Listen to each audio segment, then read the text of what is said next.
Hi, um, how you doing, YouTube? This is me again, Angela Stomba with Three Crazy Jacks, and this is video number 2. Now, I decided that I'm going to be posting up one video every single week at Wednesday, and first week is going to be a geek, um, just geek stuff. The second week would be a top 10. Third week would be a personal video blog. And the fourth week would be just a geek review. You know, stuff that I've already seen and that I wish to convey to other people. Hey, here's a good look. And if there is a fifth Wednesday during the month, I created this little tiny wheel here with all 4 type of topics for the month, and I just give it a little bit turn, you know, just like in the TV series Animaniacs. And whatever it lands on, that's what we're going to have. I will call it a Wild Card Wednesday. So, anyway, like I said before, I'm going to be talking this time about the hopeful geeky event known as Ghost in the Shell, which, from what I've been told, is going to be coming out this next March, like towards the end of the month. Anyway, so I've already seen the previews, and from what I could tell, it looks pretty damn good. And screw anybody who keeps on saying that, Hollywood is once again whitewashing anime from Japan to include only white people to fill the parts. What I could say to those haters, screw you. For one major reason. Most, if not all, anime from Japan are all drawn, for those who don't know, as white people. Okay?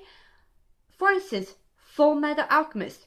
Who is going to be living in a Mestras with the buildings looking like Dutch settlements and old European towns during the World War I, World War II era? Duh. White people. Especially when they're talking about Ishvalans, which look pretty much Middle Eastern. Duh. They already have people like that in Fullmetal Alchemist, but primarily all the characters are drawn to look white, not the Asian from where anime comes from. So, why trip? Ghost in the Shell. Yes, it takes place in Japan, but it takes place in a time where white people have pretty much halfway dominated the Japanese area.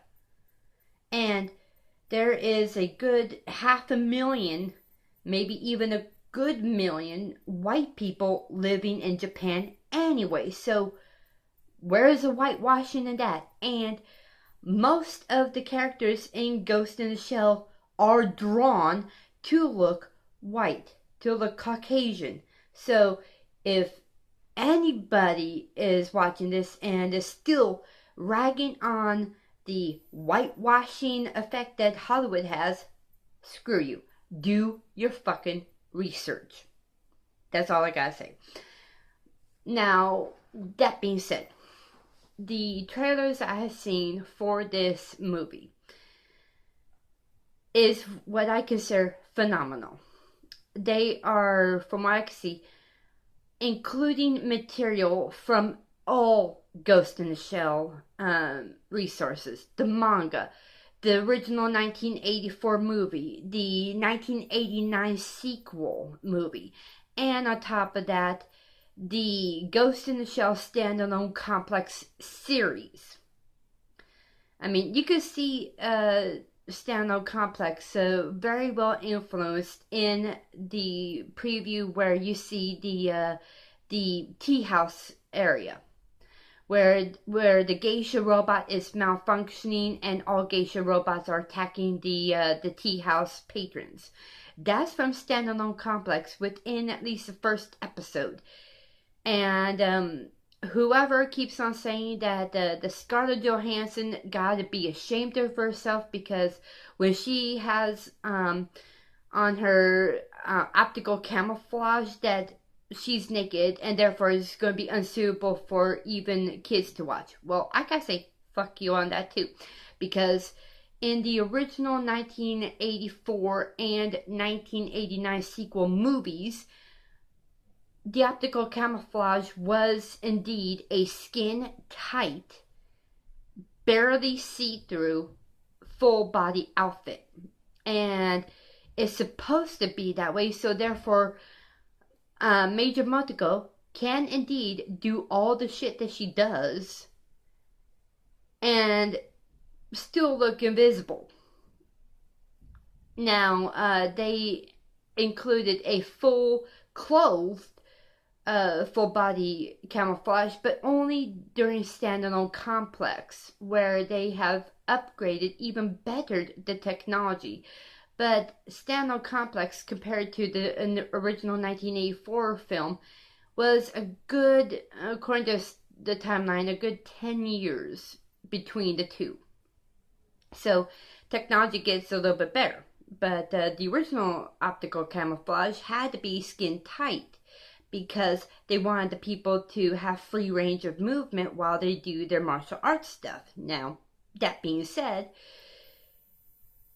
from what I've seen, it's going to be a phenomenal movie. And I've been a big otaku of Ghost in the Shell since I was like about 7 years old when I was able to see the first movie. And I was amazed about how much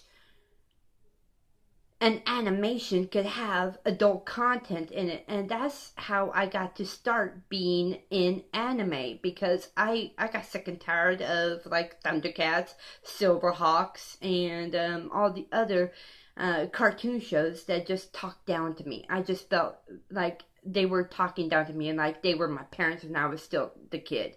But Ghost in the Shell was actually my first anime, and that actually said that, hey, look, we're not going to talk down to the kids if the kids are watching it, and we're going to talk to you as equals with equal intelligence, with equal imagination. We're going to talk to you just like normal people.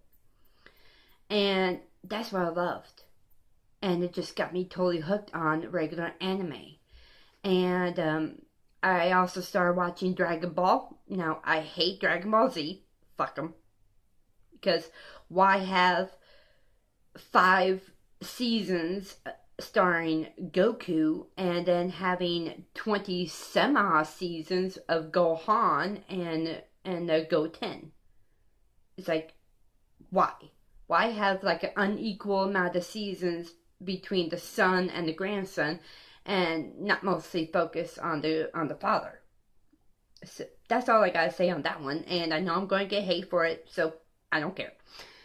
But there's another preview that I've seen of a live action movie based on an anime that I've also been a big, huge otaku of, and that is Full Metal Alchemist. And oh my god, from what I can see, it is going to rock. It's like, finally, they are making a live action one. Now, what I've been told, I'm not sure about the total details, is that it's going to be released in Japan around November 2017, this year. And that they're still talking about releasing it in sporadic locations in the US a month later. Now, if that's true, oh, you could bet your ass I'm going to be first in line at the nearest theater that's going to be shown to see that shit. Because I've been a big otaku of that show for at least a good 17 years, I think. Damn, where has all the time gone? Anyway, so from what I've seen of the trailer for Full Metal Alchemist, is that the transmutation seems excellent. They're finally getting something right.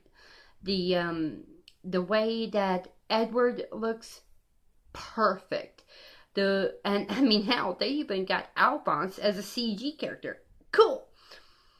Now, the trailer only lasted for 51 seconds, but from what that was worth, rockin'.